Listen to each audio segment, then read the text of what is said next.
در طی یک ماه اخیر شهر فیروزکوه مرکز ولایت غور شاهد سفر چندین مقام بلندپایه امارت اسلامی بوده است.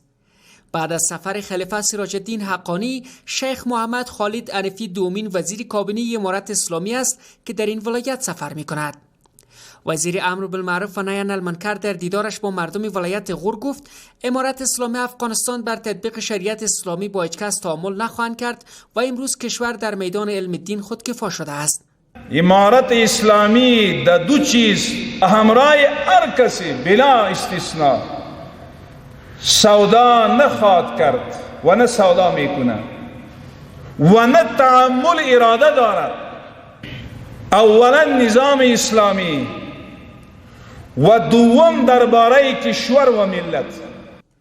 از سوی هم آقای عنفی میگوید آنقدر که امارت اسلامی افغانستان با زنان دلسوزی دارد، جامعه جهانی و همکارانشان ندارد و افزود ایجاب فرموده خداوند است و باید زنان مسلمان از این فرموده پیروی کنند.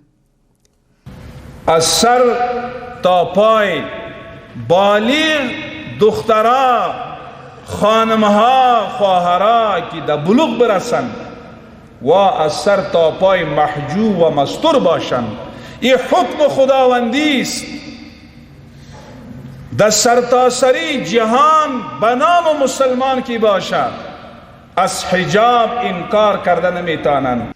این سفر وزیر امر بالمعروف و نهی عن المنکر مورد استقبال گرم باشندگان ولایت غور قرار گرفته است. امیدوار هستم که مقامات بلندپایه‌ای که از کابل به ولایت غور تشریف می آورند تمام چالش ها و مشکلات مردم غور به شیخ صاحب، به امیرالمومنین صاحب و تمام کابینه انتقال بتونن.